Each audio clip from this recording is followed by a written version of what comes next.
short time. Is it okay with you all if I take off my mask because we're 6 feet away? Thank you for joining us for this roundtable. My name is Venda. I'm a PhD student at Harvard in anthropology. I'm thrilled to be here for my first ASA. And this roundtable is called Unfold, Deepen, and Expand Upon the Living Tradition that is Palestine as Praxis.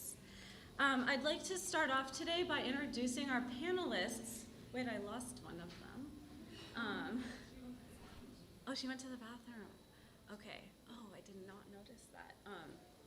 I'll start by introducing really slowly the panelists, and then Nadine will join us, and then we're going to get into just talking a little bit about what we think Palestine as Praxis is, and then we're going to open it up for all of us to be in conversation with each other.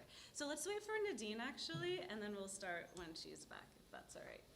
Should we maybe do some introductions of people here, because we all... Oh yeah, I love that idea. Do you want to just maybe go around? I can start off on Tare. You know what, one of the ways that would have been so much more fun to do an introduction, which would be like a way to map our connections to each other, would be like, maybe say somebody, like how you know somebody here.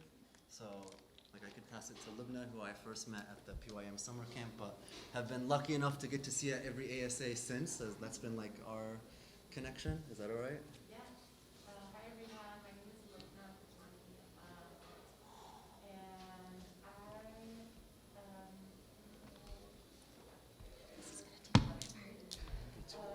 and I'll pass it to Jennifer, who I met in college, when, like, I think it was on her first week of university, and I recruited her to join the demo meeting of Palestine students. I wasn't planning to join anyways, but actually, I just showed up at the office. Hi, yes, Lovna and I have known each other for many, many years. I'm Jennifer Lovna. Are we saying anything about ourselves? No, cool. I'm based in the Bay Area. Wait, can you text Nadine? I don't know. And I Shane, can you text Nadine? Tom with me, so I The bathroom's marked right to the totally left. met and I just have to start fast. Yeah, well, this is going to take a minute. my introduction. Okay. Oh, okay. Is there a wireless mic? Okay, no worries. Okay. Maybe. Okay, oh, also I forgot to mention that this session is being recorded for the ASA. So just to be mindful of that, but also if you want to have your voice heard, you have to speak through the mic, so, and it's not wireless. So please also come introduce yourself up here. Okay. Oh no, it's not. Yes. Okay, so I'm Front and center. Chandni Desai. I am based in Toronto, and I know Cindy Franklin. We go way back, but I think we had met officially at USACB when I was in the US for a year. So that's how I know her. Cindy. And maybe after Cindy, we can pick this up when we do our actual conversation. But yeah, just like a quick intro of like how you know somebody here, basically, so we can map these relationships. Hi, I'm Cindy Franklin. I'm at the University of Hawaii. And let's see, I know Alex Lubin from USACB and also from organizing for the ASA boycott resolution back in the day. Thank you. Yes. Should I start with those bios now? Oh, thank you. All right. Okay, I want to kick us off by introducing our wonderful panelists today. So today we have folks that are all over the globe, in Palestine, in the United States. We're here in New Orleans. First, I'd like to introduce Rana Barakat, who's an associate professor of history in Birzeit University in Palestine and director of the Birzeit University Museum. Her current book monograph, titled Lifta and the Resisting of Museumification of Palestine, Indigenous History of the Nakba, currently under review with the University of North Carolina Press for the Critical Indigeneity series, advances an indigenous understanding of time, space, and memory in Palestine by focusing on the details of the people people and place of Lifta village over time. Noura Erekat is a human rights attorney, associate professor of Africana Studies and the Program of Criminal Justice at Rutgers University, New Brunswick, and the author of Justice for Some, Law and the Question of Palestine, published by Stanford University Press in 2019. She's co-founding editor of Jadaliyya and an editorial board member of the Journal of Palestine Studies. Nadine Nabid is a scholar activist and professor in the Gender and Women's Studies program and the Global Asian Studies program at the University of Illinois at Chicago. She's co-founder of the Arab and Muslim American Studies program at the University of Michigan and founder of the Arab American Cultural Center at UIC. Dr. Nabid is the author/co-author of 5 books and has a forthcoming book called Pedagogies of the Radical Mother coming out with Haymarket Press. And of course, we know that Dr. Nabid is the winner of the 2022 Carl Bode Norman Holmes Pearson Prize for Lifetime Achievement and Outstanding Contribution to American Studies. So let's give it up for Nadine. Let's give Nadine her flowers for carving out this space in American Studies for us. I only say thank you if you call it our award. No, we're very grateful to you for everything that you've done to pave the way. Thank you. Shireen Sayyali is an associate professor of history at the University of California, Santa Barbara. She is the author of Men of Capital, Scarcity and Economy in Mandate Palestine, published by Stanford University Press in 2016. She is following the trajectory of her great-grandfather in her forthcoming book titled From Baltimore to Beirut on the Question of Palestine. His trajectory from 19th century mobility across Baltimore and Sudan to 20th century immobility in Lebanon places the question of Palestine in a global history of race, capital, slavery, and dispossession. She is a co-editor of the Journal of Palestine Studies, senior editor of the Arab Studies Journal, and co-editor of Jadaliyya.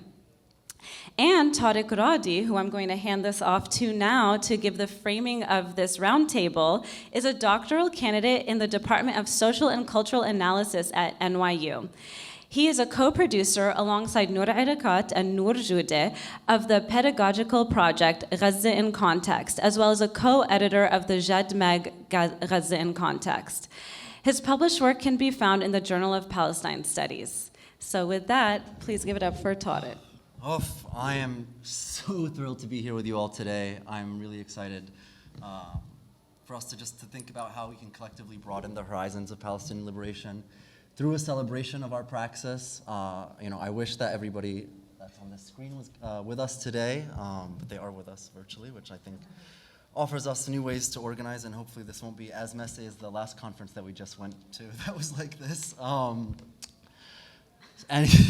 Okay, maybe not. Anyways, okay, so just really quickly. So the task of today's panel is to demonstrate the ways our individual modes of praxis, our ways of navigating the world as Palestinians, have enabled us to overcome the ongoing Nakba's continuous drive to separate us from each other, our land, and ultimately ourselves. You will notice that in each one of the stories that is being shared today, we are embracing an analytical focus on our practices of resistance, rather than seeking to reproduce a register of our repression. In doing so, we will emphasize the many refusals to be replaced from the text and the land in ways that blur the boundaries between the inside and outside of Palestine. Holding such differences, and I need to slow down, I am going so quick. Okay, I'm really nervous, to be honest. I'm like, literally so many people here are the people who I learn from. I'm usually on the other side taking notes furiously, so yeah, I'll slow down. I'm back. You're very sweet. That was sweet of you. Colleagues that we're gonna build this world with. So holding such differences in dialectical tension, we challenge how practices of containment and exile are both materially bound to the epistemic violence that structures our dispossession through a project of replacement. In other words, the production of knowledge on Palestine that does not engage Palestinian thought risks reproducing the very processes that govern our geographical removal and containment. Now, while it should go without saying, in such a space it must be said, the tradition that we are describing today to be Palestine as Praxis has existed long before Israeli state colonization and exceeds the confines of an academic space. Today, the scholars on this panel are speaking to a radical tradition of Palestinian scholarship which is but one thread of a much more capacious tradition of Palestinian liberation. My own understanding of this tradition is beholden to the teachings of everyone on this panel, my ancestors, and of course all of those who are continuing to resist our erasure from the land. As a Palestinian raised in the US and an American studies scholar, my understanding of this tradition is also beholden to the Black radical tradition and the epistemologies of Aloha Aina, grounded in normativity, and Anishinaabe methods. As you will see, everyone here has a very unique relationship to Palestine, both in regards to our spatial fragmentation within and beyond Palestine, as well as our location within the larger structure that is the ongoing Nakba.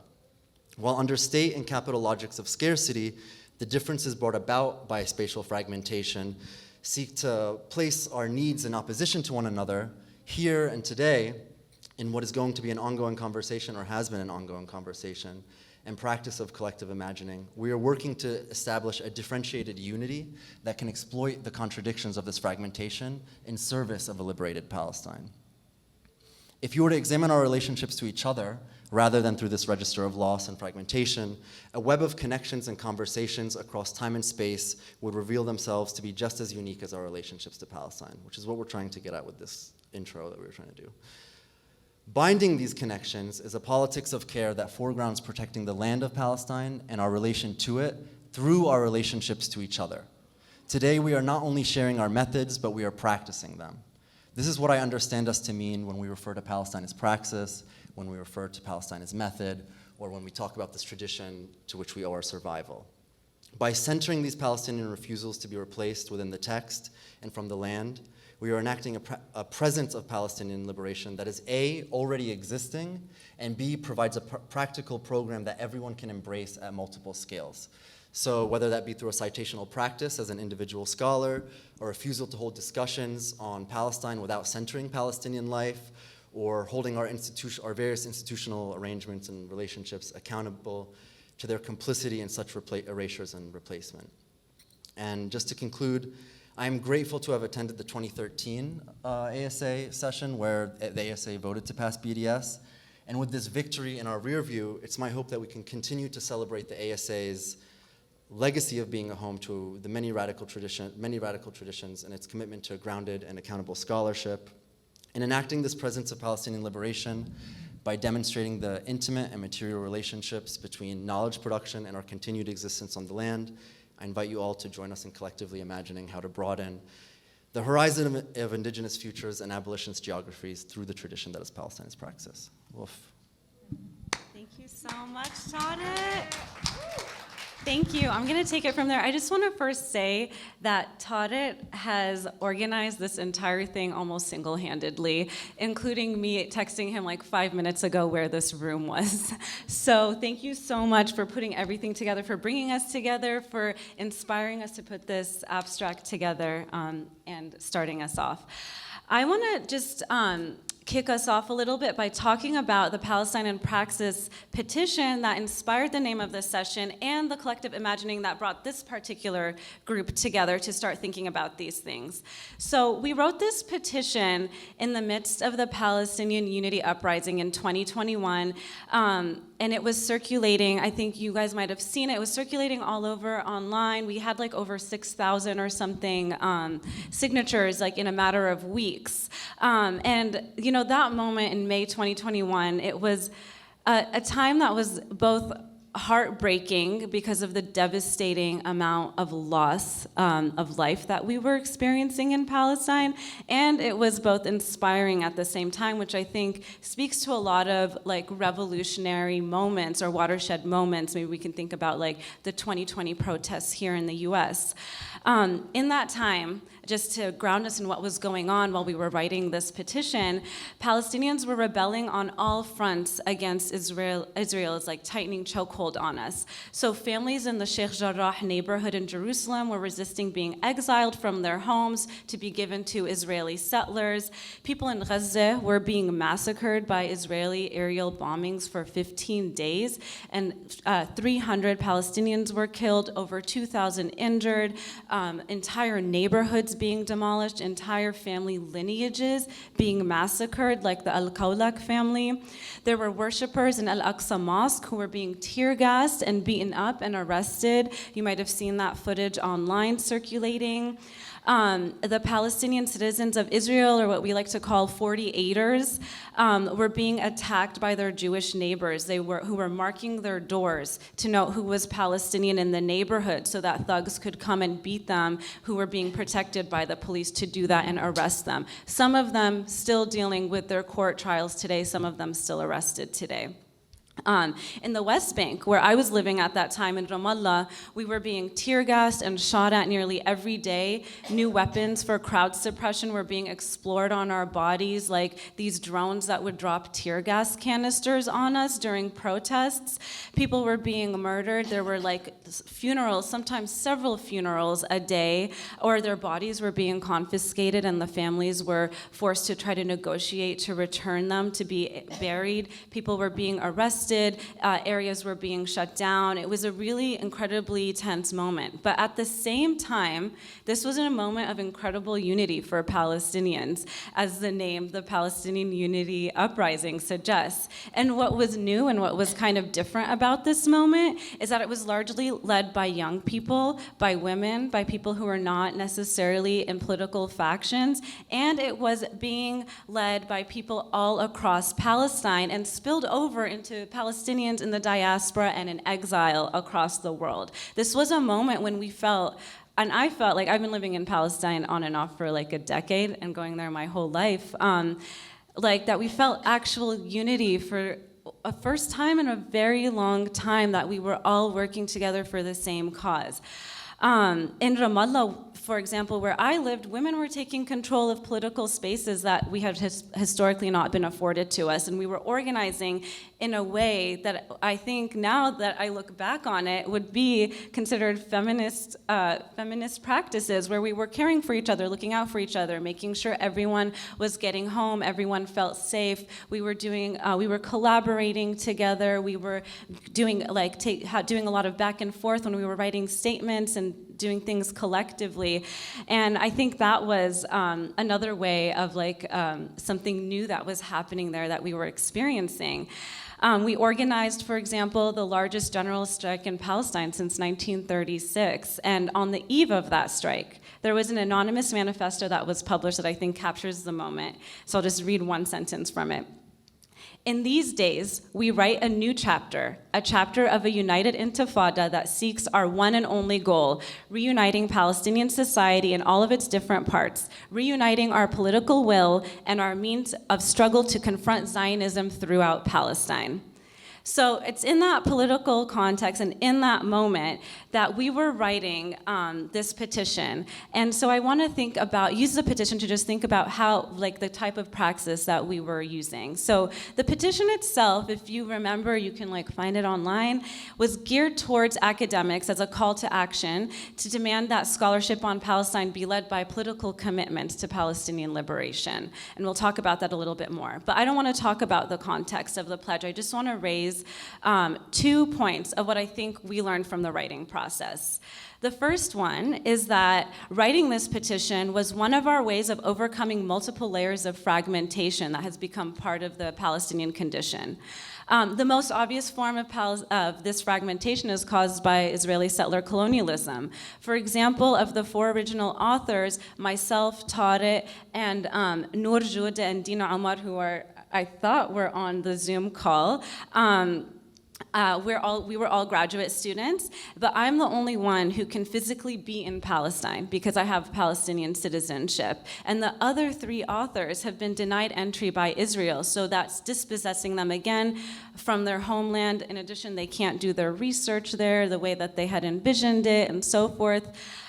So one of these ways of overcoming these attempts to divide us in that way by denying Palestinian Americans or Palestinians who live in exile from coming in seems really simple, but I think it's actually really important and we should point to it, which is that we just keep in close touch, basically, and like keep the conversations going. So like when I was living there, being one of the only Palestinian Americans allowed into Palestine at that time because also the COVID restrictions, I was talking a lot to people in the US, trying to plug them into campaigns, ideas, keeping them updated on things that are going on the ground, and even just asking people to like lift some of the labor from us, like translating things from Arabic to English that we couldn't get to, or like asking for proofreading or graphic design and things like that. And I didn't realize at the time, I don't think we realized at the time, that that interconnectedness in that moment of urgency when we were all in grief and we all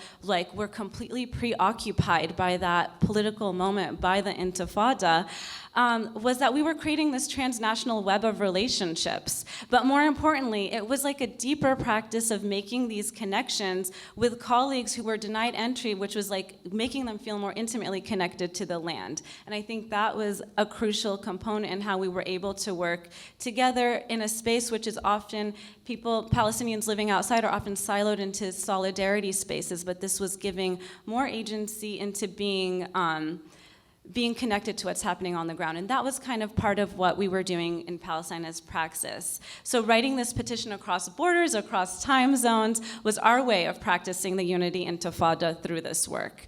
The other fragmentation that we overcame in writing this position is one caused by our own isolation in the academy, and I can speak for myself, is that there's rarely, if ever, more than one Palestinian in any US academic department. I've personally been the only one at Harvard during my extremely long time there. And so that means like during times of urgency, like the Unity Intifada, when we need to grieve, when we are preoccupied with this, we're often very isolated in our day-to-day existence, and we're alienated from what we are supposed to be doing. I was supposed to be doing my dissertation, for example. And so I think the Palestine and Praxis pledge and like these ways of creating connections with our colleagues is the ways that we create our own networks of knowledge creation and extend care and support to each other. It's a way for us to carry each other and reaffirm each other in our positions in the academy too. And there's other ways that I would love like to discuss in this panel later that we do this. Like for example, I also am very lucky to be part of a Palestinian women writing group with colleagues that are here who also like try to support and can deeply engage in that work as well. The second Palestinian method that I think was born out of this petition and the way that we wrote it is the way that it actually mimics activist approaches of what was happening on the ground, meaning that we wrote it in a non-hierarchical, collaborative way. I mentioned that I'm part of this feminist collective, and that was kind of the way that we were organizing there, by like taking care of each other and like really being like very collaborative. And so, for example, when writing this petition, which was obviously done over Google Docs, where like I was doing it late at night and then they would wake up and pick up and like things like that. But what we were doing is that when we were like working on writing this and determining different language, the very precise words that we were using, it wasn't that we were just trying to strengthen the document, but we were also deepening our political engagement with each other and our political commitments by like working on that language. And I think that's a practice from activism that we're trying to draw into academia through this petition. So that was similar to what we were also doing in Ramallah when we were writing some of these like some of these statements and things like that. So I think this is also a methodology of a politics of care and a commitment to working with each other towards freedom. And so the petition itself allowed us in that moment to foster a space where we could imagine new political possibilities. In Palestine, it was about our vision of unity and fragmentation, but for the Palestine and Praxis petition, it's also to use those principles of care, of political commitment to insert our political vision into the academy. And I just want to end by saying, and I don't think in this crowd this needs to be said, but sometimes taking a stand and being vocal and principled on Palestine in the US Academy is dangerous. People lose their jobs, people are denied tenure. But to be a Palestinian in Palestine pursuing your education is far more dangerous. So, for example, right now, I have an extended family member who's a teenager, 17 years old, Shadi Khouri, who was arrested a few weeks ago, has been under interrogation, and just yesterday he was transferred to a prison from the interrogation center, meaning that that's kind of indicating that he's going to probably like miss the rest of his semester, probably gonna be like in high school for a whole extra year at least, past his colleagues. And you know, he was telling in the court, he was saying that he was like trying to sing in his cell, and because he was singing, the soldiers were beating him, and like he's just going through an extremely difficult moment. And this is a student also, this is someone who sees a career as a musician, and we need to think, he's one of 200 children that are currently imprisoned. So I think like when we think about our positions, when we think about taking a stand, we need to remember that it's imperative for us to use our positions here and to connect with each other, work with each other, so that we break those shackles, so that we make access to education available for everyone, for Palestinian children too, who can also realize their dreams. So I just want to end there and pass it over, and this is when we're going to get into the Zoom situation. I want to pass it over to Rana Barakat to also speak a little bit about how she sees Palestine and Praxis.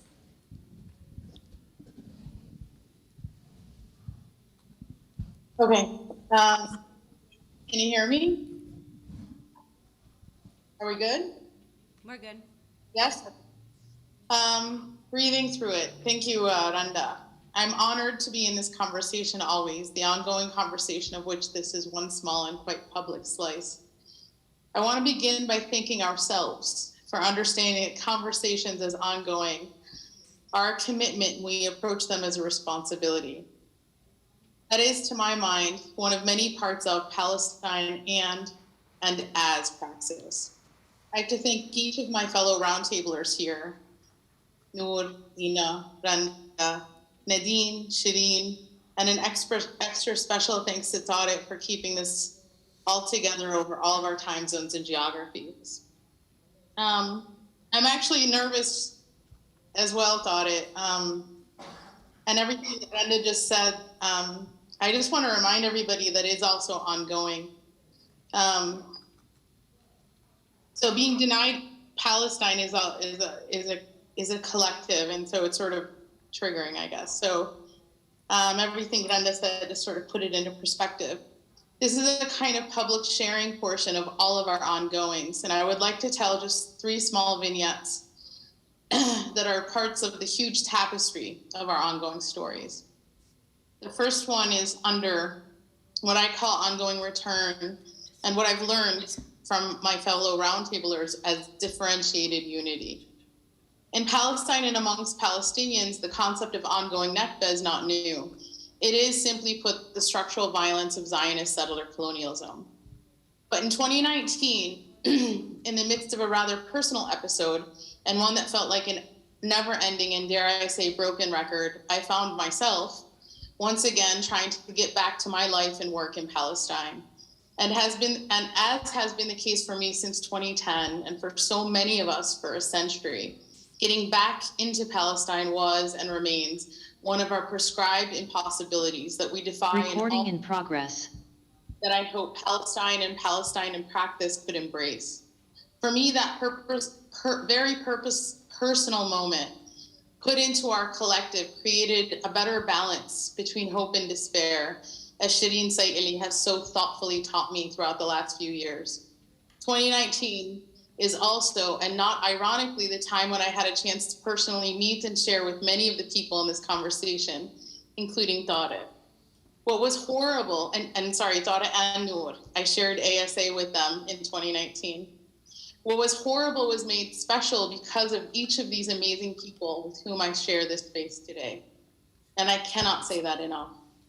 And so return is not an event. An ongoing return is about our relations and relationality to the land. It is us thinking together about belonging and longing. As I think about my grandmother, Arifa, held together, I hope, in my current book project and what she's taught me in my search for her. Ongoing return is not only an evolving conceptual practice, it is how I think we can learn how to embrace all the places and spaces that hold us as Palestinians, fragmented geographies and all. It might be how we can learn to hold each other. For me, this is Chicago to Ramallah Tahta, and all the while returning to Lifta and Jerusalem and Palestine, when I can reach them all physically and when I cannot. Ongoing return holds me. This is how, when I first read Palestine and Praxis, I wished for a space for ongoing return in this collective praxis. Through our conversations, I have learned that this active concept of differentiated unity is how we work to understand that we are always and actively negotiating how to be in relationship with each other in ways that need not be mediated through the violence of settlers. This is certainly not a declaration.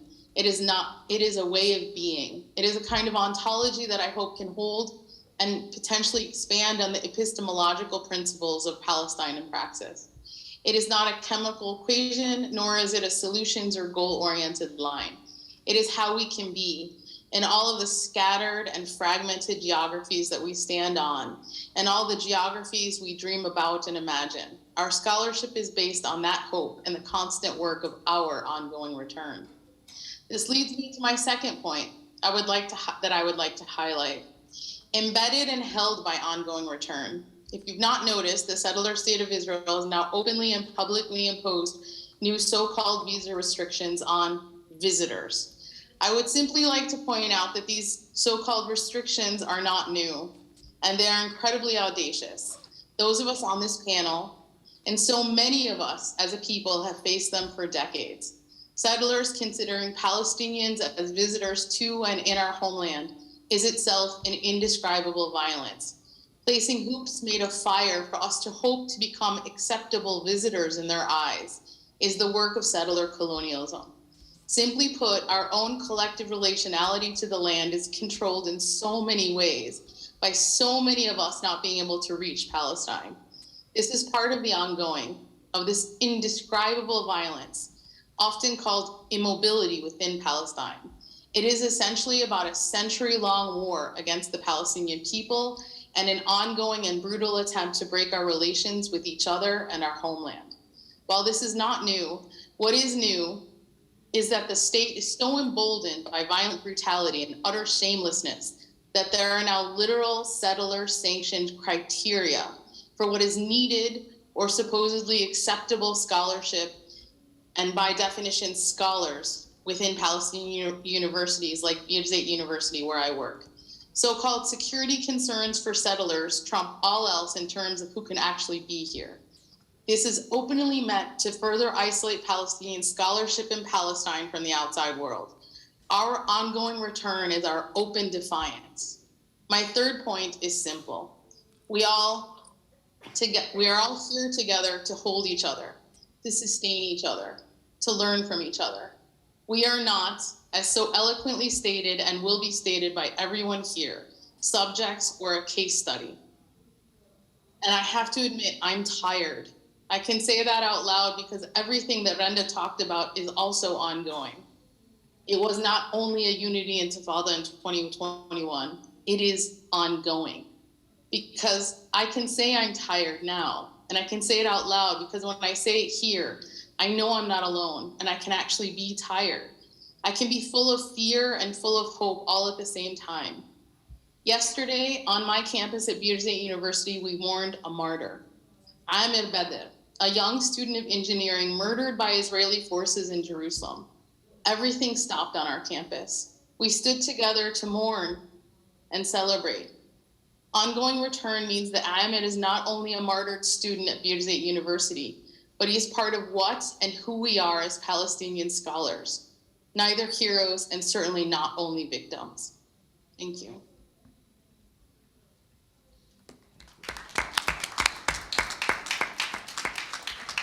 Thank you, Rana. I would like to move on to Noura Harakat.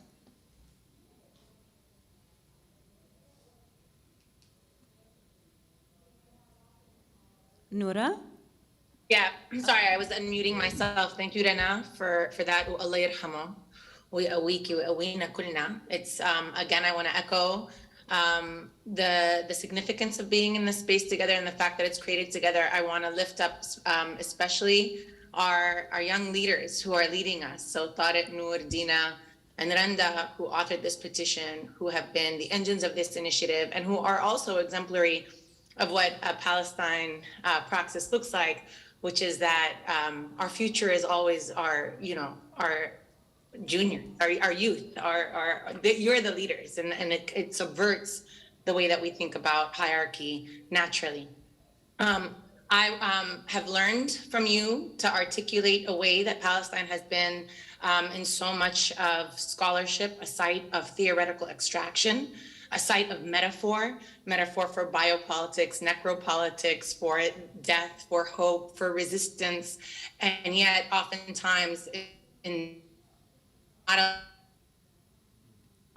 for itself. And I will be following with personal experiences of how I've both, seen this, but how Palestinian Praxis has allowed me a way around it. So I'll begin by saying, like my colleagues, I have a current project I'm working on. I'm co-authoring with a colleague of mine, Professor John Reynolds of Maynooth University, tentatively titled Zionism, confronting Zionism, dismantling the apartheid of our time. John and I have been collaborating for some time about thinking through what are, racial theories of Zionism, but also what does it mean to go to the ICC? What are the legal, radical and liberal legacies of apartheid that have informed our understanding of apartheid?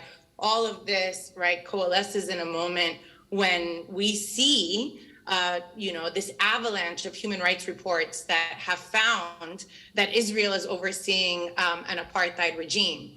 Now, specifically because those human rights reports, which are incredibly significant, have offered cover, have created space for faculty and members of Congress alike to speak about Israel within, through a racial framework, right? This is not to take away from the significance, but what those reports also did was to completely obscure the tremendous amount of intellectual and advocacy labor that Palestinians had been doing for decades. The theorizing about the relationship between apartheid and Zionism, about the general legal edifice of colonialism and racism, the fact that those Palestinian intellectuals and advocates helped shape the Decade Against Racism, condemning apartheid in the 1970s, or developed their own racial theories of Zionist colonialism.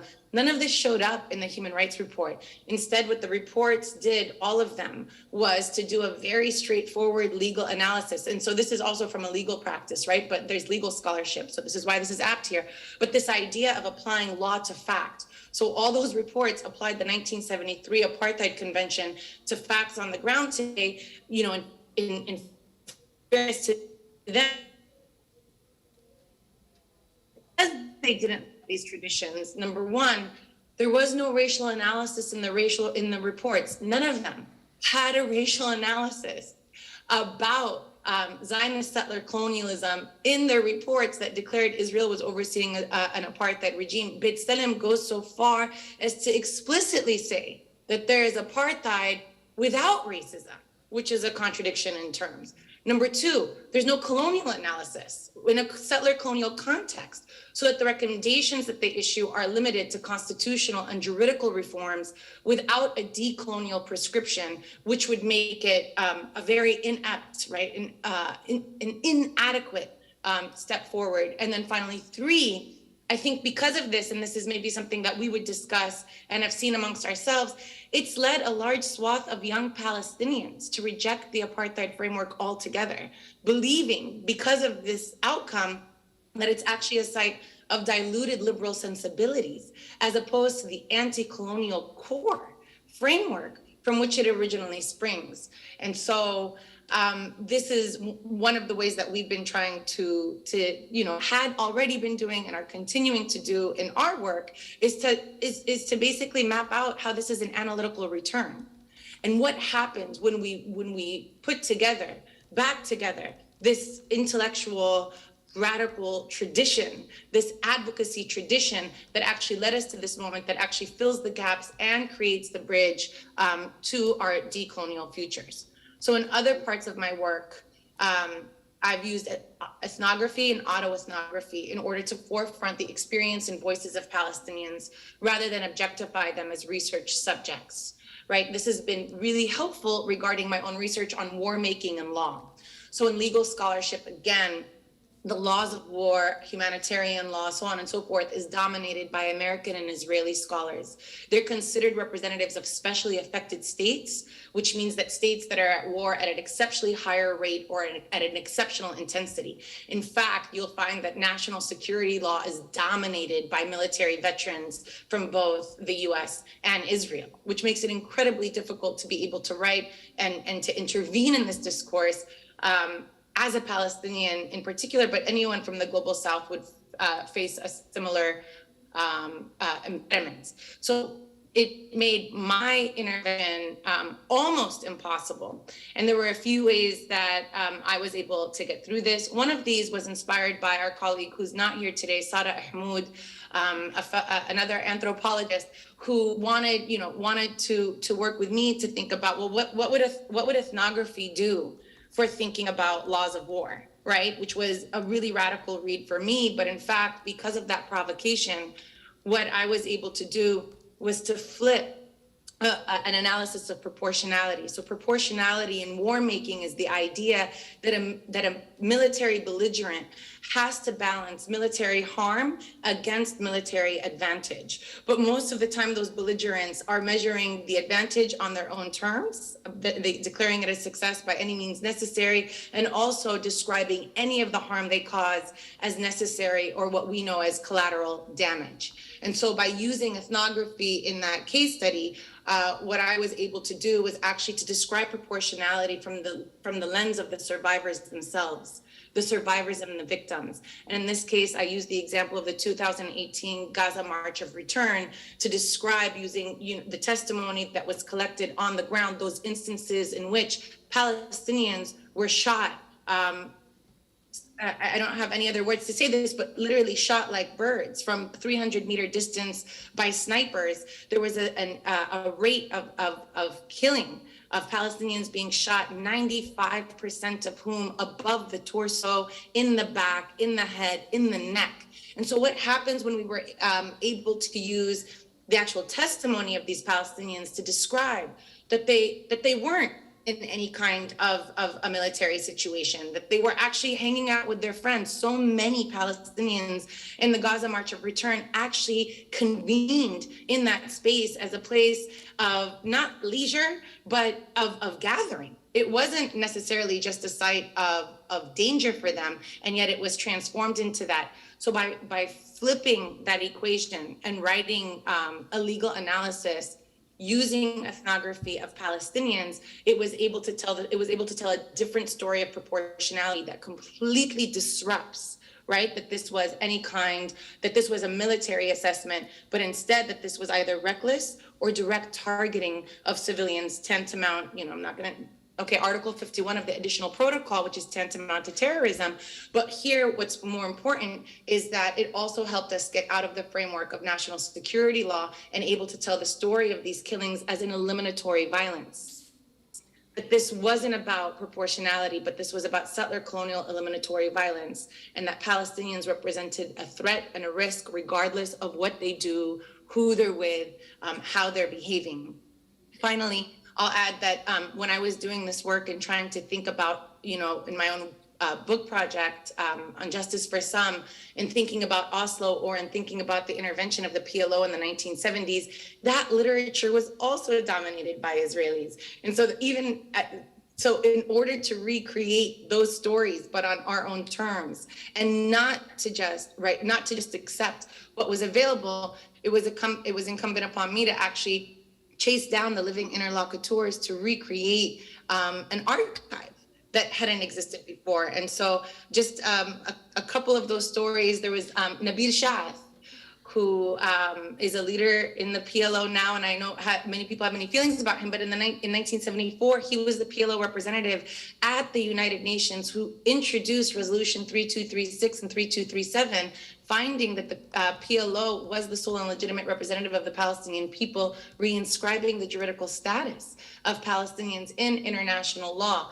And in this case, he literally whipped the UN in order to get those votes. I had to chase him for 6 months. And when I finally got to Palestine, and according to our meeting, he happened to be in South Africa. And I called him every day. And on my last day, I was heading out across the Allenby Bridge. He miraculously picked up, and I stopped by his office to do this interview on my way to leave Palestine. But it took that not to succumb to what was available, but to make what was possible. He led me to Dawood Quttab, who was the representative of the PLO during the drafting of the additional protocols to the Geneva Conventions in 1977, which found that guerrillas are actually soldiers, legitimate combatants, as well as to George Abissab, who is the Egyptian representative of the G77 at the time, and so on and so forth. So in doing that work, in order not to treat Palestinians as research subjects, but actually as sources of their own archive, it required the work of not only researcher, but to create the archive for our people. So with that, thank you. I'd like to pass it over to Nadine now. Thank you all so much. Want to just thank and uplift all of you, Tariq, Dina, Noura, Rana, Randa, Shireen, who have been, leading this conversation in many ways. We are all learning together, and your ideas challenge me always and have really helped me, keep thinking in new directions on these issues. So I'll just start by saying that I entered into Palestine organizing coming from a Jordanian family from the village of Salt. And my aunts there in the 1950s and 60s, they were communists, and they led an organization called the Arab Women's Union. And I learned from my extended family at the time where Palestine was an Arab regional struggle, and we don't get as much of that today. So I just wanted to give that context for what I'm going to be sharing. And I was born in 1969, in case that helps with some of the things I'm going to say. And Thada asked me to talk a little bit about my journey on some of these issues, so I'm responding to your ask. So as an anti-Zionist Arab feminist scholar and activist, I want to put this out on the table, some topics that we don't often talk about, and share personally that I struggled with really intense forms of internalized academic oppression that many of us face, but rarely speak about out loud. And it's that ever-embodied fear conditioned by the Zionist corporate university. And it's the internalized sense that you are always under the scrutiny of others, that your scholarship is not worthy, that you'll never finish your dissertation or land a job or a book contract, or that at any moment you could lose your job and your livelihood. It's academic oppression. It's writing in a reactive mode, where our creativity, our voice, and our power are constrained by the mindset whereby we develop our analyses while constantly interpreting what others are going to think about our work. So I was thinking of double consciousness as well.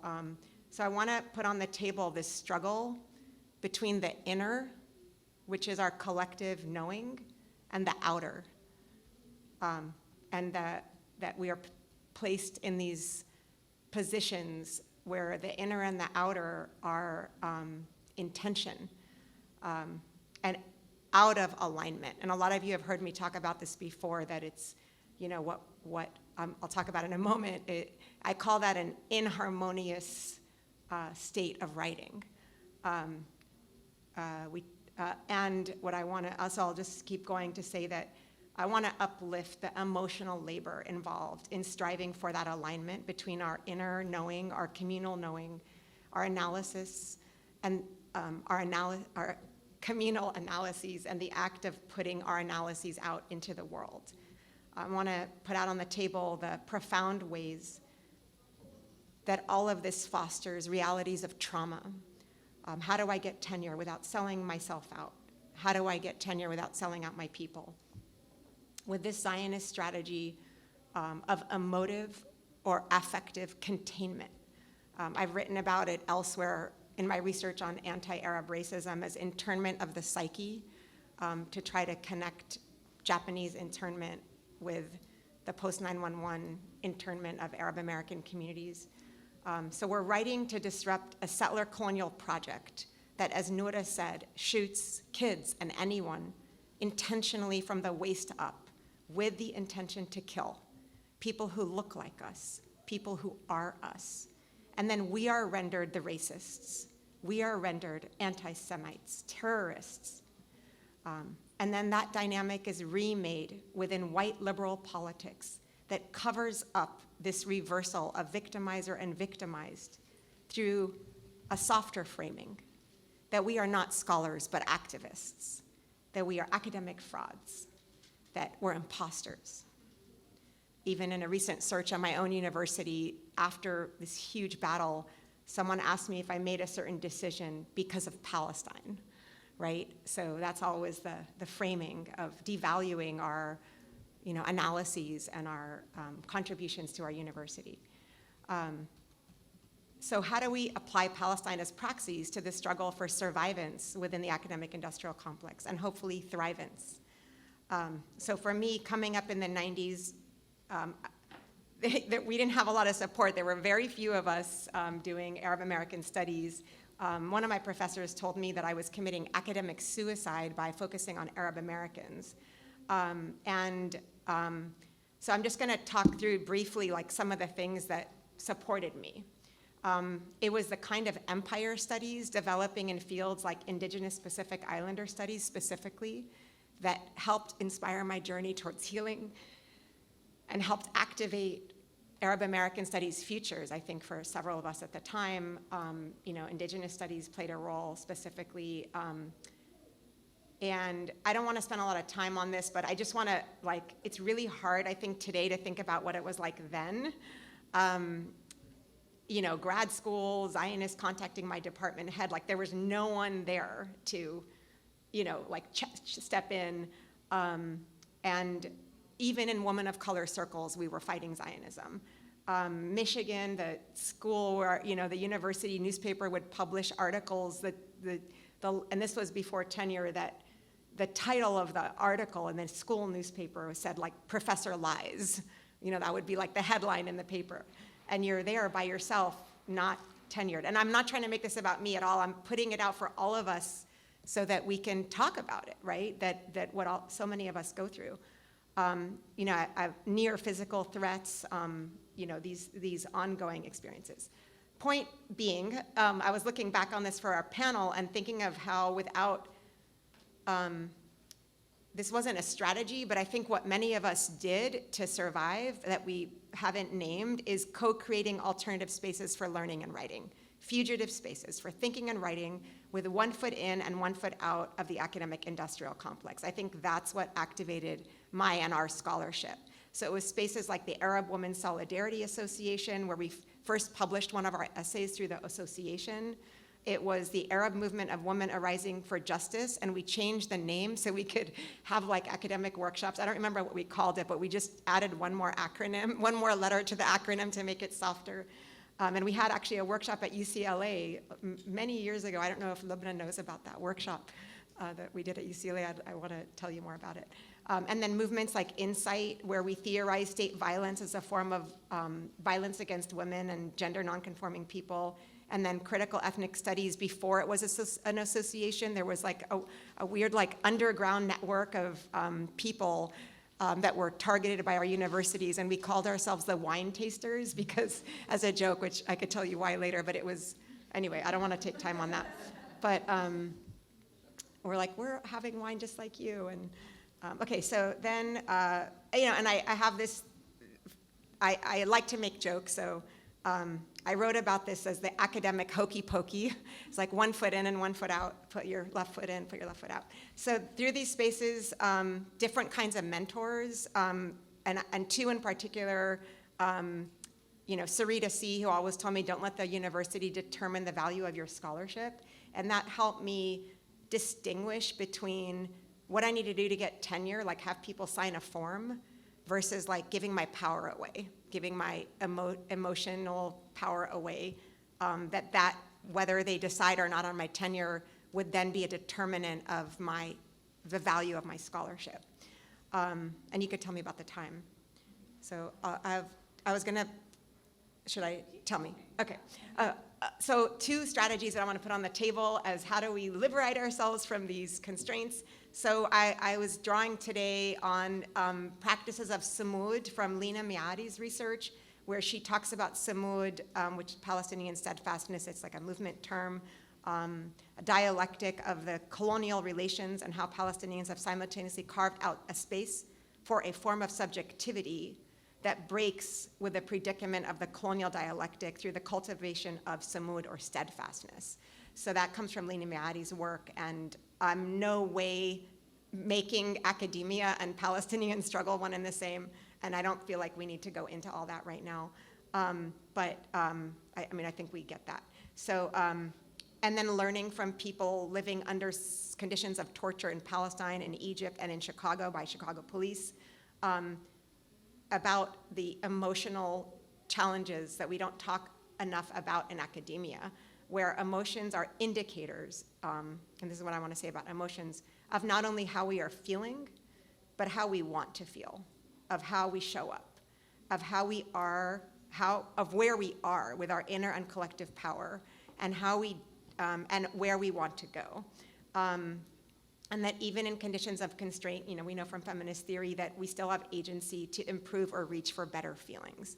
So how important it is then to recognize and be aware of our emotions as maybe like a gas gauge on our vehicle. So how do we show up is the question.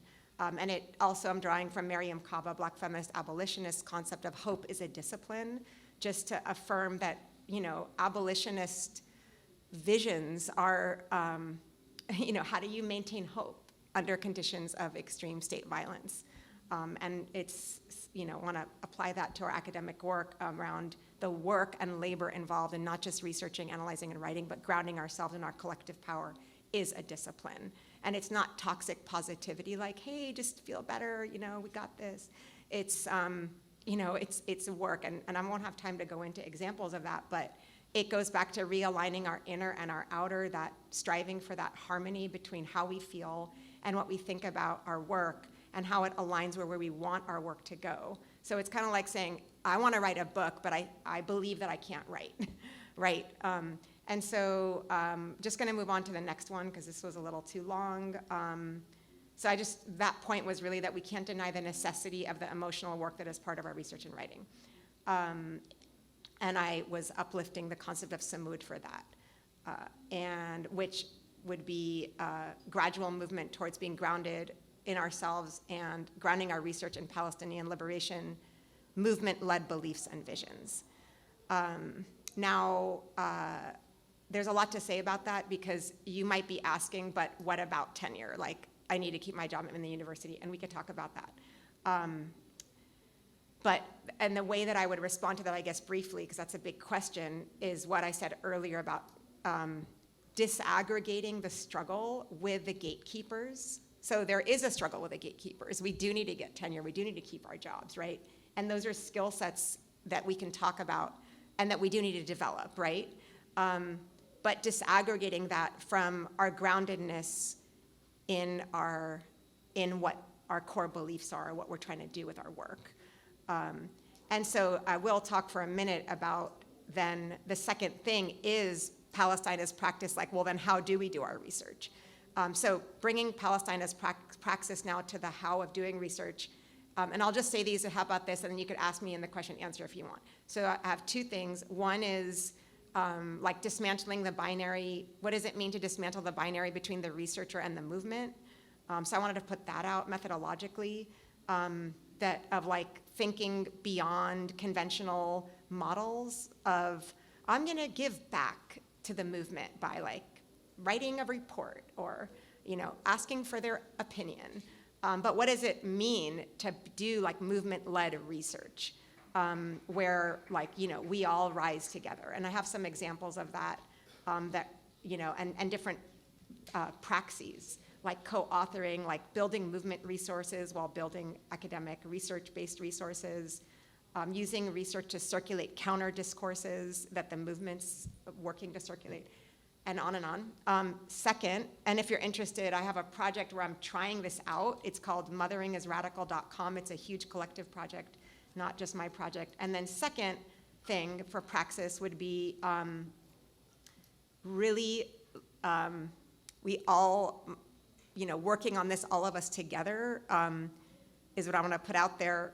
It is naming and claiming decolonial analytics for conducting scholarship.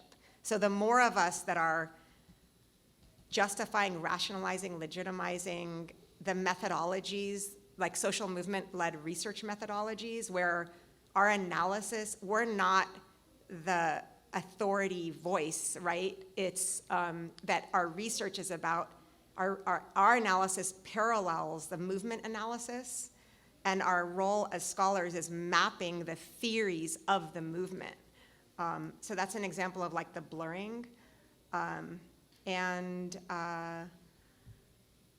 it's work, right? This is labor that we're all doing now, which is naming and rationalizing social movement-led research methodologies that make the case for why is it that in order for me to do this project, I need to do it this way.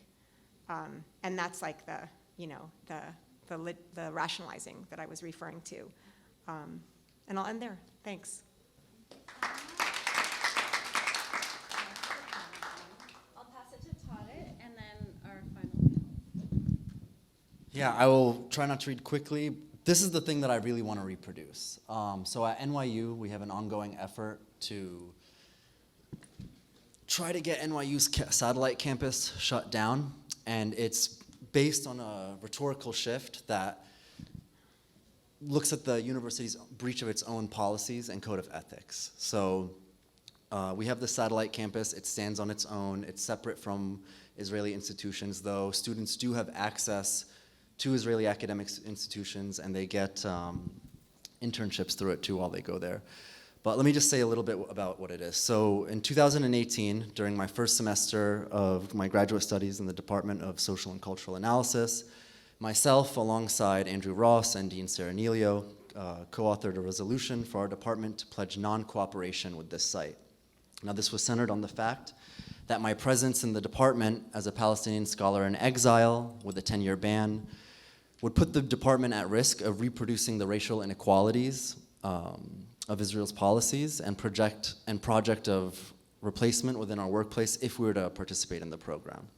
Now, what sets this resolution apart from other strategies that support Palestinian freedom is that it is based on this university's breach of its own code of ethics and the basic principles of non-discrimination and equal opportunity.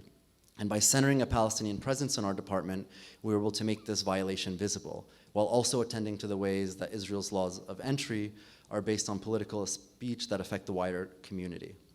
By seeking to uphold the university's own policies and code of ethics, we produced a solution to the dismissal that locates calls for Palestinian academic freedom to be a violation of Israeli academic freedom. And of course, I must take a moment to, of course, thank Dean and Andrew in the department, but really, particularly my graduate student comrades who, if it wasn't for emphasizing the importance of this to the department, it would not have passed. So thank you all for doing that. It was a show of support that really meant a lot.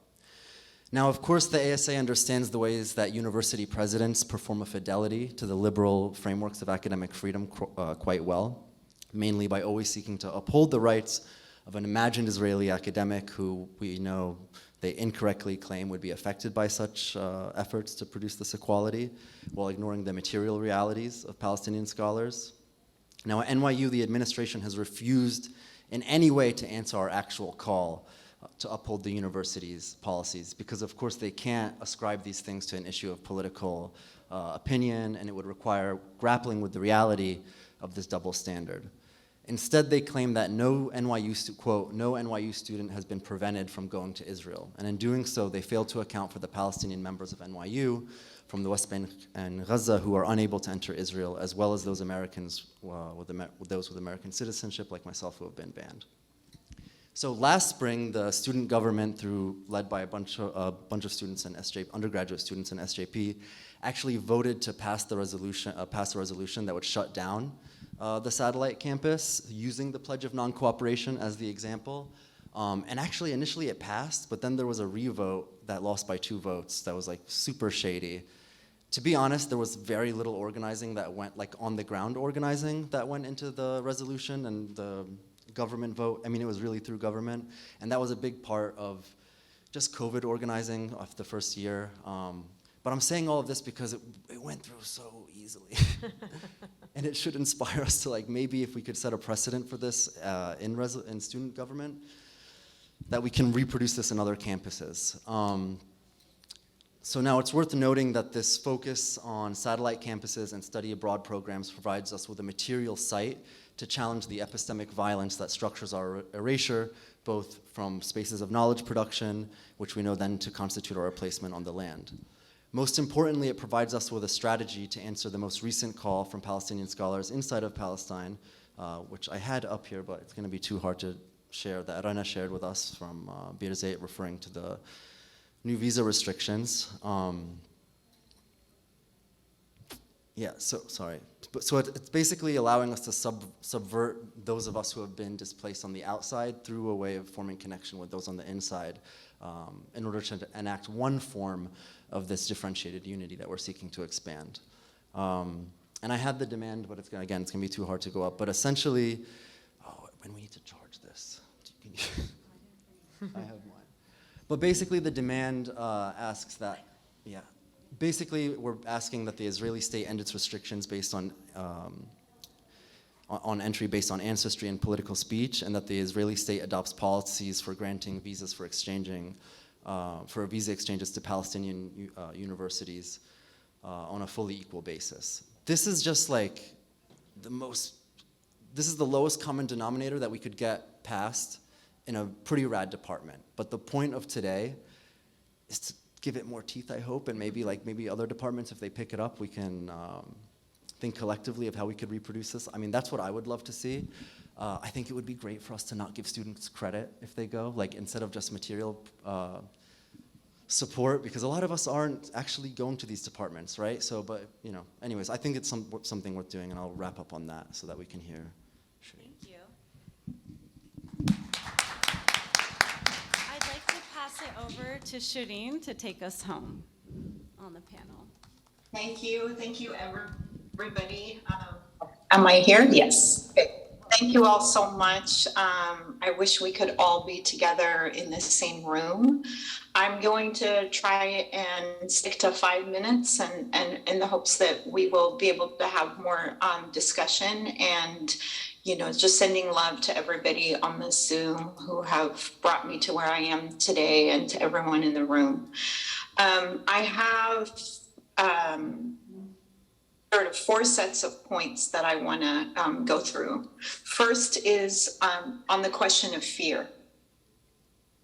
And all of these points are going to be kind of framed around the idea that Palestine is not an exception, a problem, or a burden, or even a case study, but rather a set of offerings on both method and content, as well as practice, which I think is really the beautiful offering that Tariq, Randa, Noor, Dina put together with Palestine and Praxis in May of last year. So on the point of fear, and I think this has come up and Nadina's talked about it, in terms of both text and land, in terms of both our organizing as well as our academic spaces, I've come to learn that our adversary is always banking on our fear, is always banking on our fragility. And in doing that, they often make really stupid mistakes. And it is really possible to outthink them and outmaneuver them. And here, I'm talking about the adversary in broader kind of multiple terms, because I don't think it's one adversary. And we can talk about adversaries But here I want to gesture to our big win of passing boycott, divestment sanctions at MISA, which unfortunately in ASA circles has often been talked about as sort of too little too late, but I think that's a real fundamental misreading of what organizers at MISA that I was really honored to be among were able to do, which is to actually use boycott, divestment, sanctions organizing as a way not simply of as not itself the ends, but the means of changing institutions from the ground up. At the same point on the question of fear, and I'm gonna sort of end with this, I think it's really important to think about how we as Palestinians or in this, in multiple different contexts, Black Americans, Latinx Americans, trans Americans, whatever. How are we the source of such immense colonial fear of people who are much more powerful than us? And I think this is something that is a really crucial kind of analytic to think through from an organizing and an academic perspective. And here I would just say, in terms of surviving academia, I think that question of fear is often also utilized to contain and make impossible innovative questions that we put forward. And I would just encourage everybody to be yourself. A lot of people told me to keep my head down until I got tenure, and I refused that at every turn, because then by the time you get tenure, you are no longer yourself. So I think that kind of being in tune with our power and our force in terms of the kind of fear we inspire is one way to continue holding ground, which is my rendition of sumut. Not less steadfastness, but more like holding on to the ground. Here, and I want to part a little bit from an insistence on last year as an exceptional moment of unity. I think that that part of our struggle is to really reject kind of presentist understandings where it feels like, oh, now we're unified, right? And I think that there have been multiple moments and histories of that unity, and it is constantly, it's kind of our work to really dig deep into those histories for their possibilities, their flaws, and their limits. My second point is on the generational and the collaborative. And I think the only way forward really is a radical, collaborative, anti-hierarchical way of being, way of making knowledge, way of existing in the world. And so, when I really want to hat tip to all the wonderful young scholars on this Zoom, Noor, Dina, Renda, and Tariq, not as kind of, as Noura put it, really as leaders. And I think the lesson that I have learned, despite the fact that my elders never treated me in this way, and in fact have left very open wounds on my body about kind of dismissal and denial and ignoring. I think the only way actually to exist and to keep moving forward is precisely as Noura said, to follow your amazing lead and to be in that light of your leadership. Point 3 on freedom. I think what Palestine teaches us is that politics are central to knowledge production and that there is no way of marginalizing that centrality. That's one lesson. The second lesson, I think, is the nation state's irrelevance. So really imagining and moving through how the nation state confines us both methodologically and analytically. And here my plea, in particular in American studies circles, is that Zionism really isolates Palestine from its geographies. And I think for me, Palestine as praxis puts Palestine back into a world that is a Middle East, North African world, that is an Indian Ocean world, right? So that we're really kind of engaging and moving and transcending beyond the confines of both settler colonial strategy and Palestinian nationalism. Gift 3 within the context of freedom is how central self-critique is to even envisioning liberation. And I think being anti-Zionist really means that we have to remain vigilant against our own racialized, classed, and gendered realities. In the context, I think, here of, let's say, Black Palestine solidarity, which is something a lot of us have worked a lot on, I just want to make a couple of points therein, which is that kind of solidarity, that kind of, I mean, I like joint struggle more than solidarity, and I think I've learned that from Rana and Noura in particular, sort of thinking about struggle rather than solidarity is what brings us together. But let's talk about Black Palestine solidarity in that context. I think we have to sort of move beyond celebration and really do the kind of self-critical work that such a joint struggle invites us into. So here we would need to attend to, for example, the history of Indian Ocean slavery, Palestinian anti-Blackness, the place of Blackness in the project of the formation of the anti-colonial Arab subject, and also U.S. imperialism, Black Zionism. So all of these things, right, are the gifts through which I think Palestine as praxis can, along with the Black radical tradition, can move us through. So the last point within these lessons on freedom, and here I want to quote a slogan that was that people in Jerusalem gifted to us as they mourned Shirin Abu Akleh. We may die, but Palestine will be free. And I think this defiance, this refusal of our individual bodies as the border of who we are, is precisely what makes Palestine a refuge for the dispossessed, the marginalized, and the refugee. Even though we think of it as a place to, it's not a place of salvation, right? It's a place where so many people are compelled by. Okay, 2 more points, and that's about holding ground. So I think when we think about the kind of cumulative dispossession that we are witnessing in Palestine right now and what it means, I think that one of the things that we can think comparatively across different experiences is what that experience of cumulative dispossession entails is being ready to take flight in a heartbeat, refusing to be governed, dealing with the reality of collective punishment, but on the other hand, also being so humbled by the power that we actually hold. So one of the things that's really striking in the funeral in May, when Shirin Abu Akleh was murdered, was the attack on these pallbearers, the ripping down of the Palestinian flag, right?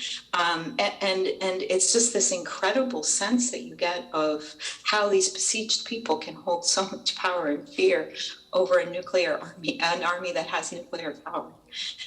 I think this cumulative dispossession has also built new ways of holding ground, and those mean eclectic, fearless dances of defiance and experiments in being, experiments in existence. And there, I think we can end again with the motto, "We may die, but Palestine will be free," where here the invitation is that the idea and the promise of Palestine as freedom will outlive our confrontation of premature death. Thank you so much, Shireen. We have about 15 minutes, so I want to open it up now to the group, both to the presenters to respond to one another, and also to the audience to be able to ask any questions, and also tell us about your own forms of praxis so that we can learn from each other in this space. And don't forget, you have to come use this mic up here, please.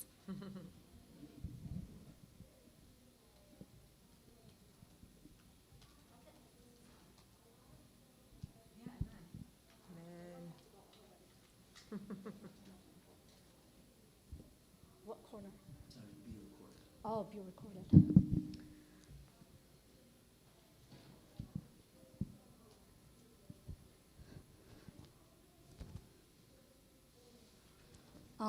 Thank you all so much. This was amazing. I love it so much.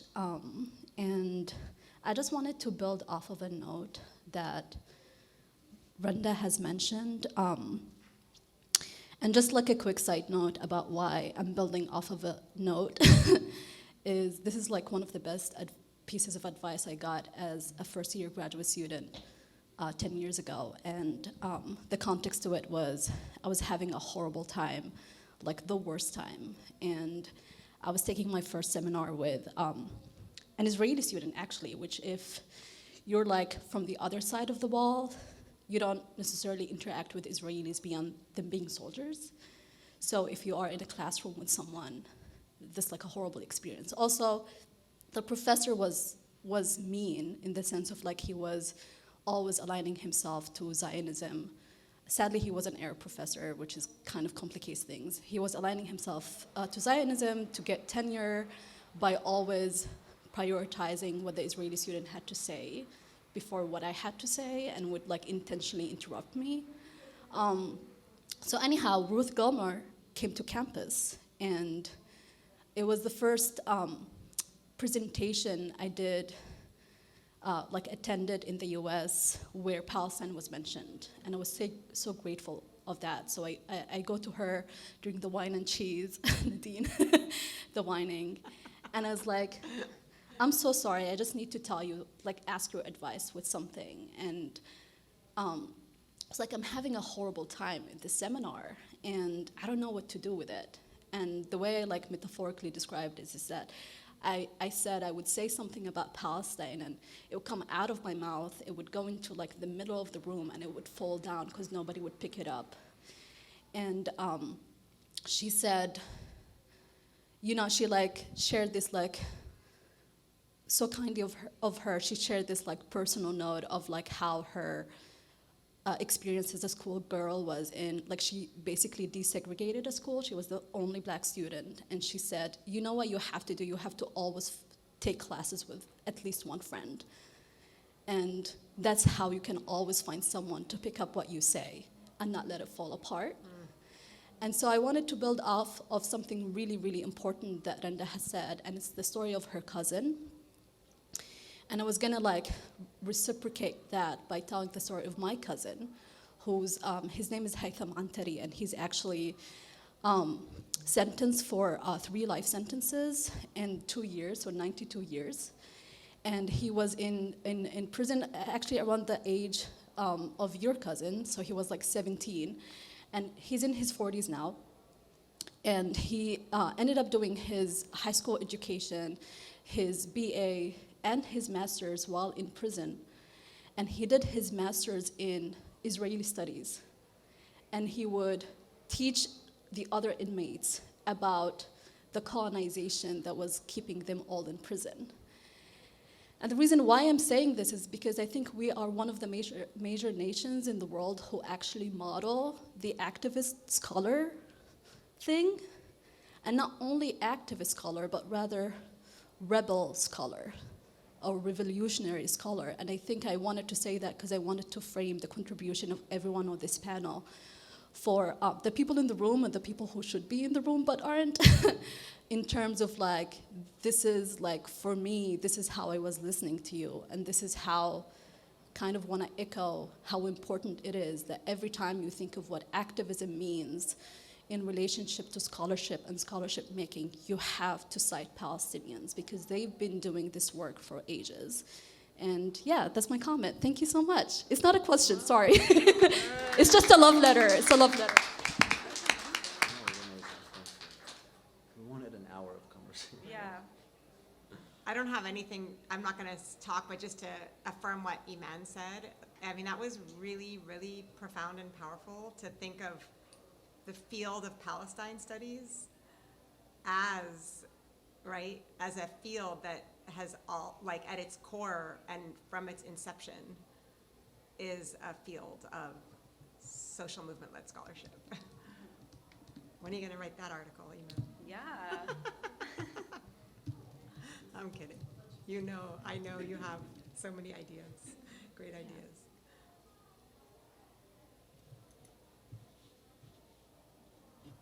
We have other comments. Does anyone on Zoom have a comment they'd like to make? What?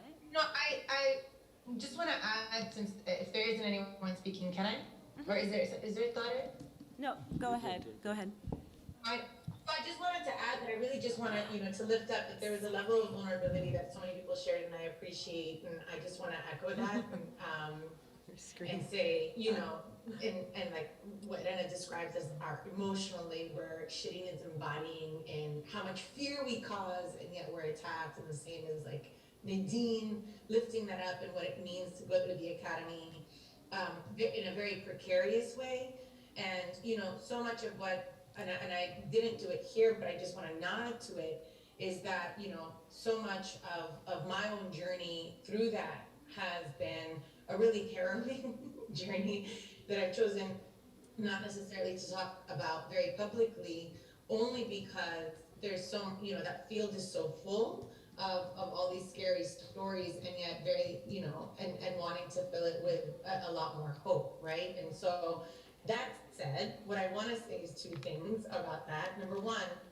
I think that my own ability, my own trajectory in higher ed has been a movement victory. Like, as far as I'm concerned, it could have gone either way, how I was going to be assessed, but it was the movement that determined, which had shifted the winds on the ground, which had shifted respectability politics, which had shifted the realm of the acceptable, right? That would make me legible and legitimate as opposed to a pariah. And so, this the synergy between not only our work as social justice, we're not just studying movement and our activists or our theorists, but we're also, we're reinforcing one another. And so, related to that, Shadeen, raise your hand right now. Related to that, it was also, at a certain point, Shadeen in that collaborative spirit, who, when I was fighting really hard, because that's what we do, and I was fighting really hard for my own self and file, who at some point, insisted that I just had to leave. Like, at some point, there was nothing to win in certain places, and that I just had to leave. And so what does it mean for us that we're not always besieged, but that there are places where we're seen and we can collaborate? And so what does it mean for us collectively in our different institutions to create those spaces of refuge that can expand who we are and increase our power collectively? Shadeen, feel free to go ahead. I just want to make two quick comments. One is that I think it's really important for us to recognize the longue durée of social movements within the Palestinian struggle for liberation, at the same time that we understand how often patriarchal and misogynist those movements have been, so that, what we have, the work ahead is to build on and honor the legacies at the same time that we're constantly battling and working to change them. The second thing I didn't say in my comments because I went on too long, is that it's sort of being inspired by Noda's point and her kind of recollection of her own struggles, which were very intense, which is that I think surviving academia is the best lessons for it are the lessons that we take from organizing. And I do want to hat tip to the Palestinian Feminist Collective, which has been a real home for me personally here and many people in the room. I know Lubna and Jennifer are in the room too, and Randa and everyone here. Anyway, I feel like collaborative, consultative, picking up the phone or the voice note, as the youth do now, and just checking in with as many people as possible, right?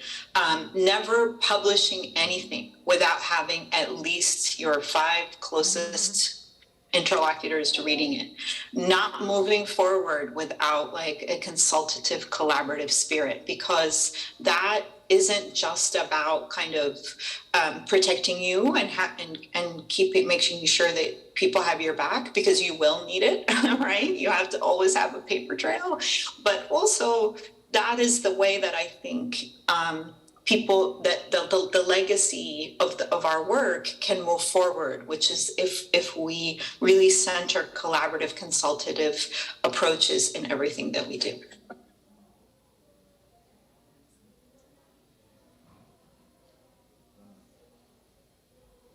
Yeah, I heard somebody that wanted to talk. I can wait. That's fine. Thought it. I just wanted to just say something based off of what Shireen said, which I wholeheartedly agree with. But I also want to say that I think something that's been really special, particularly in this space, in Palestine and Praxis, or us knowing each other as individuals, is that that collaboration. I think that we've learned a lot. You guys have spoken very kindly towards us as like the junior scholars, whatever. But I think we've learned so much from you all, because you actually consult us and ask us about your own research when we're just like, you know, in our first years of grad school, or like really breaking down those hierarchical spaces. I mean, for myself, like moving from Palestine and like opening the taxi at the Harvard campus, and there was like a brick-lined like ground, that was like whiplash to me. And it's like one of the most hierarchical spaces where you are also told to keep your head down, but then at the same time having people like Noura and Shireen and Rena and Nadine talking to us about their work, talking to us about your struggles, what you've experienced, has allowed us, I think, to be able to create this like more caring space for each other rather than a competitive space. And I think that's something really incredible, and that has like kind of kept me alive in this, in my program at least, and has allowed us to like expand our visions, not only like in academia, but also for our political movement too.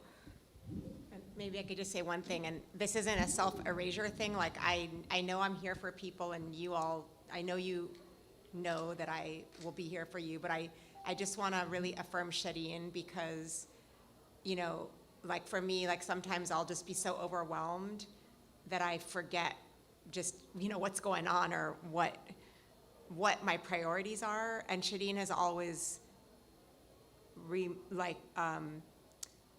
insisted in her own life work on prioritizing that collective work, and also challenging the intergenerational hierarchy in scholarship. And so me just being around her and watching her make this a priority has inspired me to also do that. So I just want to really uplift Shireen as, you know, editor of the Journal of Palestine Studies, and being an editor of a journal of a field and doing it differently has really expanded the field of Palestine studies in so many ways, and changed it substantially and fundamentally, also around the gender politics, as she said. So we love you, Shireen. Love you more. Well, then that means it's my turn to have the Shireen Love Fest, because I want to do that. I want to just talk to something that Shireen talked about, which is holding ground. And I have to speak, I think, to what hasn't been said in this room today, and I'm sorry, or it needs to be brought up, is that I made a decision to have a career in Palestine. And everything that we're talking about, or a lot of what is being talked about today, is about the American Academy. And I think it's important that we realize that that's the conversation that's being had, and we have to be careful not to reproduce imperialism and speak about empire in the same way that Nadine talked about. And I have to be honest, and one of the things that it hasn't been easy, and I know a lot of us have a hard time coming to Palestine, and some of us have a really hard time staying in Palestine. But one of the things that happened to me, even though Shireen and I were in graduate school at around the same time, and we are of the same generation, we were not in conversation until 2019. And when we started being in conversation is when I started to really learn how to articulate the kind of, or transfer the kind of rage and anger that I had about being ignored and being erased by my own people in terms of Palestine studies, because I chose to be in Palestine. That kind of erasure turned into something much more, that feeling of erasure turned into something much more generative because of our conversations. I'm not any less angry than I was 3 years ago. I'm just learning how to generate that anger in a different way and make that rage into something that doesn't burn me. It does sometimes burn me out, but it doesn't burn me to the core. And I think that speaks to Shireen, but it also it certainly speaks to Shireen. And I would argue, I would want everybody in this room to read her recent piece in JPS, because it speaks exactly to what Nadine was talking about. In the Shadows of War is a collaborative process that is led by the pen of Shireen, and how her arms are so incredibly wide that she holds all of this together. And she was incredibly cognizant of how being in Palestine is somehow illegible to people within the American Academy, which is so incredibly destructive in the Palestine studies context. And I think it's something that we need to learn how to deal with. Palestine is not an event, it's not a testimony, and it's not only a cause or a place or subjects. I mean, we are all part of Palestine studies. And I think one of the things that we have to really struggle with is that all of us come from all these different contexts, and how do we come up with how do we embrace the differentiated part of that differentiated unity? And I don't have an answer to that, but I can tell you that we really do need to work on that. We need to think outside of our own, we need to take our own struggles into our own institutions and make them into those kind of commonalities, and understand that that's part of what Shireen was talking about with regards to holding ground. Because sometimes that's not easy to talk about. And that's one of the things that I stumbled over when I was talking, because holding ground's not easy, but it's potentially generative. And I think it's important that we talk about the fact that there is an inside and outside, and there is a diaspora, but there's also a very sort of American focused, American academic focused notion of what it means to be a Palestinian scholar. It's not just about the legacy of those that came before us, as important as that is, but it's also about those of us who are continuing in the best ways that we know how.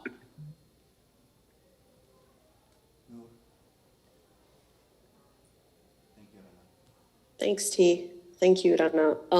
Actually segues perfectly. One of the things I wanted to say is, that erasure that you speak about among each other, it comes across a wide expanse, right? So we have erasure among each other that is spatial, that's disciplinary, even within, whether it's U.S. academia, Western, Middle Eastern, whatever institutions we're talking about, there is also that erasure within each other, from comp lit to geography to history, to whatever, and that is within Palestinian scholars, generational erasure, temporal. And one of the things lately that I keep getting asked a lot by younger students that are introduced to me through various methods, is advice on starting projects. And some of them are working on Palestine, others are working on other places. But I think a big part of what we keep discussing is understanding that the theories and analysis that we want to use or that we want to amplify also come from Palestine and from Palestinians, not just Palestine studies, but the Palestinian population overall, right? And the populations that we study. And we all come from that legacy. If we think about our childhoods, if we think about our own political education, that didn't come from classrooms for most of us. It came from families, it came from community. Iman's beautiful story about her cousin in prison getting a bachelor's and master's and teaching other prisoners his lessons from his degrees on Israel studies. Those are not just individuals that have managed to educate themselves in Palestine. Those are Palestinian scholars. Those are people, not just individuals that we should be citing, but stories that we should be citing, lives and experiences. And so I think one of the big things for me about Palestinian Praxis is this question of time that Shireen brought up, that this wasn't a presentist project, nor is it attempted to be a presentist project about the moment in 2021, though it was born out of that. But it's about looking at past, present, and future simultaneously. And it is also about understanding that what scholarship on Palestine is scholarship, should be about scholarship from Palestine as much as it is about it. And so looking to the place and those individuals as a source, and us being better about that, and really heeding that call and understanding that we fall short of that as much as anyone else, but like trying, right, to better ourselves in our attempt to do that, as Rana has beautifully pointed out. Thank you. Does anyone in the crowd want to say anything? There's so many people that have learned so much from Jennifer. Lovely, yalla. Thank you. Yeah, no, I just wanted to say thank you to all of the panelists and to the folks on Zoom who couldn't be here in person. A lot to think about, a lot to reflect on, and a lot of stuff that we, I think, in many ways have been having, conversations about for many years over coffees and on the phone. And I wanted to just say two things. One was in reference to something Shireen said earlier about thinking about what Palestine gives us as an offering. And I think one thing that I've really been thinking about specifically in the position of the University of California is that I think one thing that Palestine gives me and other people who are engaging the question of Palestine is an ability to understand the way multicultural liberal democracy is working to co-opt the legacy of radical histories, right? Whenever it comes to the question of Palestine, the blowback, it's not that Palestine's the exception, it's that Zionism exceptionalizes itself.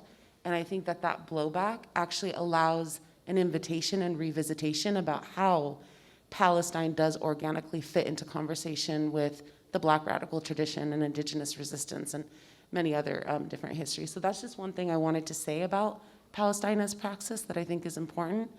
The other thing I wanted to say, and I know that we don't have time to discuss this here, but there's the question of like when we talk about Palestine as praxis, and so many of you have said Palestinians are not the subject. We have to like really work to get out of this kind of extractivist academic research method.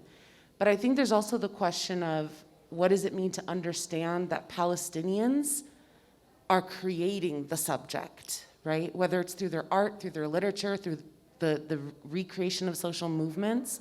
And so how do we engage the question of the creators of the subject? Because a lot of times we talk about a phenomena, but we don't talk about the conditions of possibility that led to it. And I think that that goes beyond the citational practice of, Palestine studies, but it goes to maybe what that was Noor who was speaking, right? What Noor was speaking about, like citing everything that made that thought come into our mind. And that takes a totally different type of reflection process that I think is actually really hard to do. I still haven't figured it out, but I would love to be in conversation with you all about that. Thank you so much, Lubna. There is a line outside for this room, so I want to be respectful.